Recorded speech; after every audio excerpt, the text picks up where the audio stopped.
Hey guys, it's Jen from Stillwater, and today I'm here in my kitchen because I have been a busy girl harvesting all of that garden goodness. So I have peppers out my ears right now, and I know many of you guys have been asking me, what do I do with all of my jalapenos? What do I do with all my bell peppers? I have so many that I can't possibly use them all. So I do want to, like, in full disclosure, I don't grow everything that we eat out of my garden.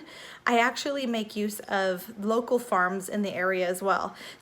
So we have a local farm in our area, and they are 40 cents a pound for all of the things that they grow. And so for me anyway, this is an amazing killer deal. And so for all of my bulk things that I need, I go there. So one thing that happens to me in my garden is it's feast or famine. I'll have like 10 cucumbers already in one day, and then I'll have nothing. Or I might have like one cucumber a day or one pepper a day.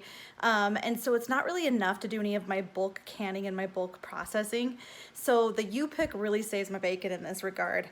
I'll go there on a morning before it gets hot, and I'll just pick and pick and pick and pick. And then I'll spend the whole week processing it and putting it up and doing different recipes for my family.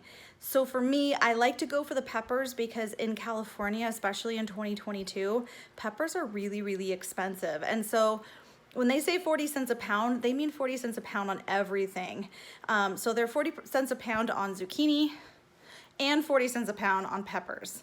Now, for me, zucchini in the summer, in like July and August, I cannot give them away. It's like ding dong ditching. If somebody leaves their car door open, they're not going to have their car stolen, but they will have zucchini in their driver's seat because people will just dump it and run. So I don't want to pick zucchini for 40 cents a pound. It's not worth that to me.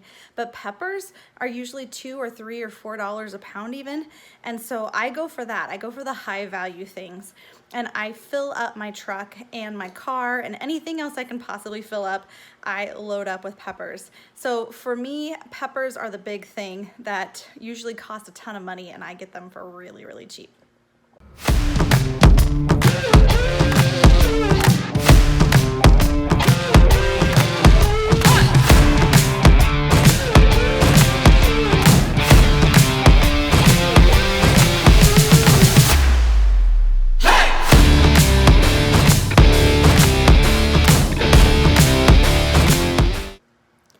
So what do I do with all those peppers? I can them. I freeze them, I dehydrate them. I do everything I possibly can to get them stored away for us for the winter. We also do a ton of fresh eating in July and August. July and August are like amazing for our family for fresh eating. So for what I'm going to show you today, I'm going to show you how to make a hot pepper jelly. We love this jelly. We put it over cream cheese usually and use crackers and eat it that way. We love it. So the first thing that I like to do with my jalapenos is I chop them really finely. I recommend wearing gloves for this process. My hands are literally on fire right now because every single year I think, I don't need gloves, it's fine. These ones are gonna be fine. And then my hands literally burn and burn for days. And then heaven forbid I touch my eyes.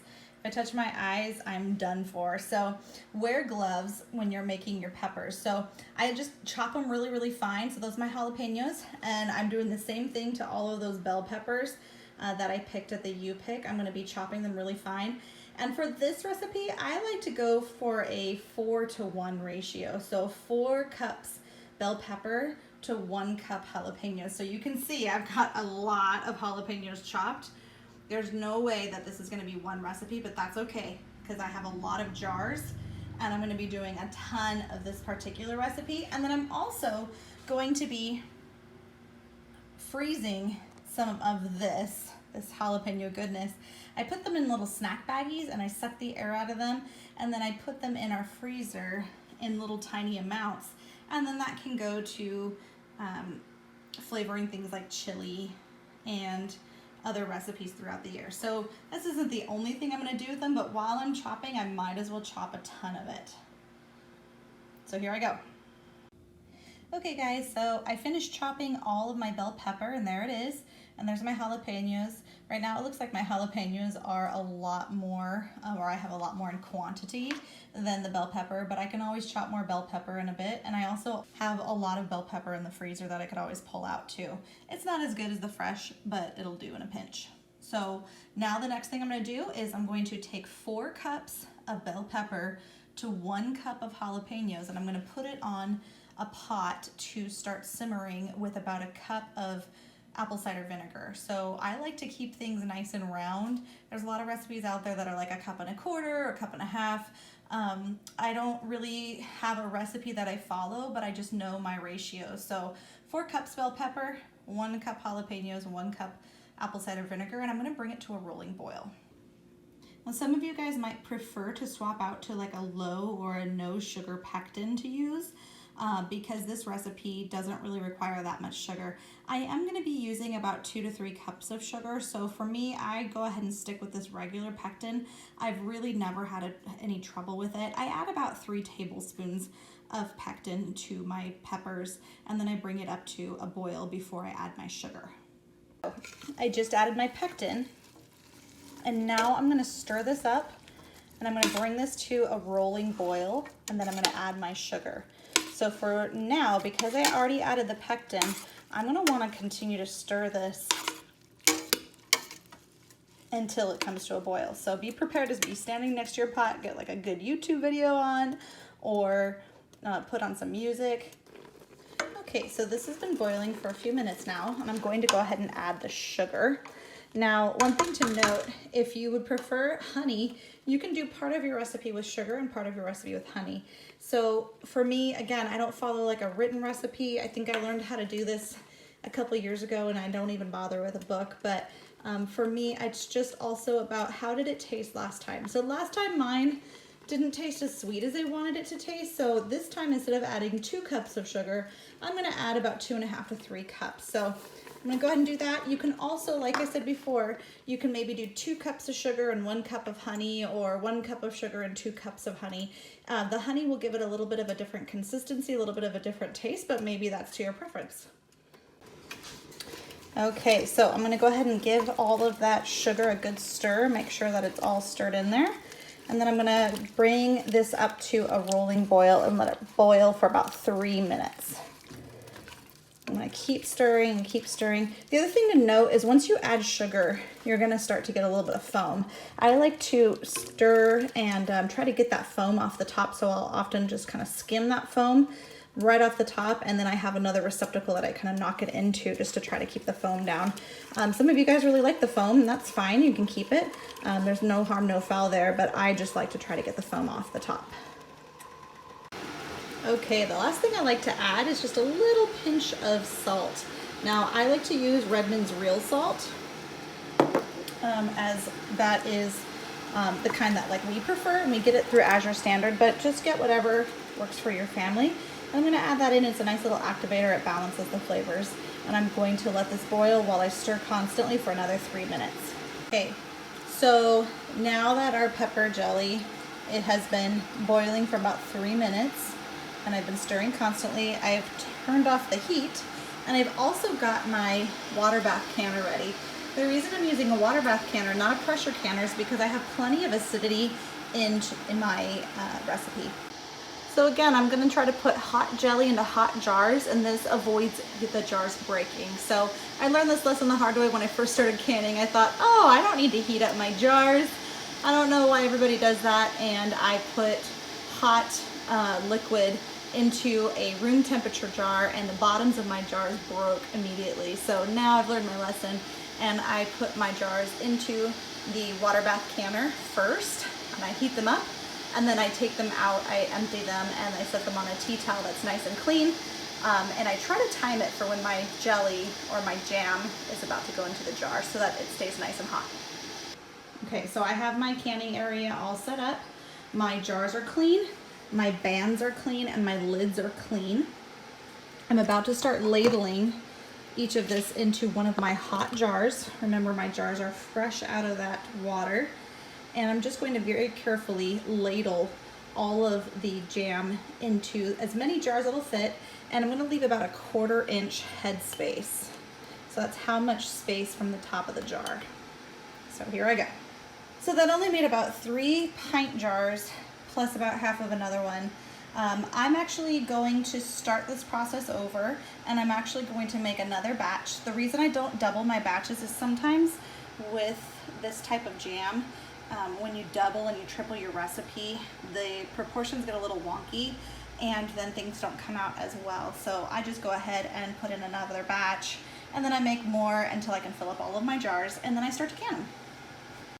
Okay, I thought I should add a couple tools for people who are a little more anal about making sure that their measurements are exactly right.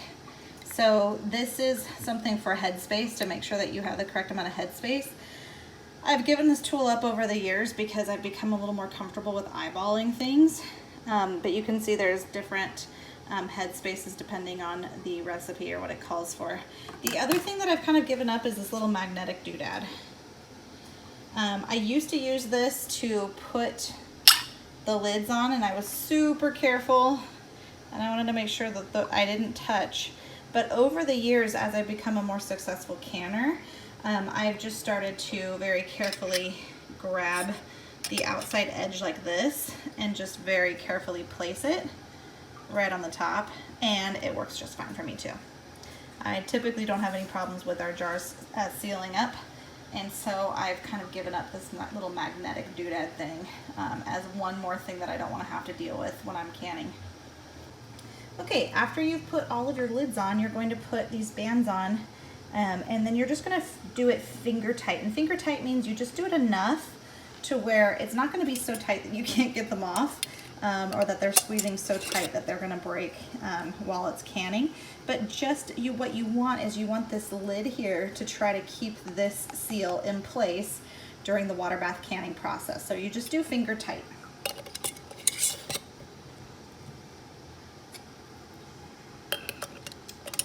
Okay, the next step is to put them in the canner. We're going to can these for about 10 minutes at a rolling boil, and then we're going to pull them out. And once we pull them out and set them back on this clean towel, within 24 hours, you're going to hear it pop. Usually much sooner than that. Usually it's within like an hour or two. I'll be doing something else around the house and I'll hear them start to make that pop sound that shows that they've sealed all the way. Okay, so my jam is in the canner and it's about to go in. Pro tip, make sure that if you have a canner that will only accommodate about 7 cans, that it's really good to try to size your recipe so that you have 7 cans exactly. If you have like 9 or 10 cans, it's kind of a pain to do another batch because once you put them in the water, they kind of hold together. And if you only have 2 or 3 cans, sometimes they tend to float around or fall over, which is kind of a pain when you're trying to get them back out. So try to make your batch size so that there's 7 cans that go in. If you have a bigger canner, cool, then you can size it up. And if you have a smaller canner, that's fine too, size it down. So these are about to go in. They're gonna be going into the hot water bath canner for about 10 minutes and that water is boiling.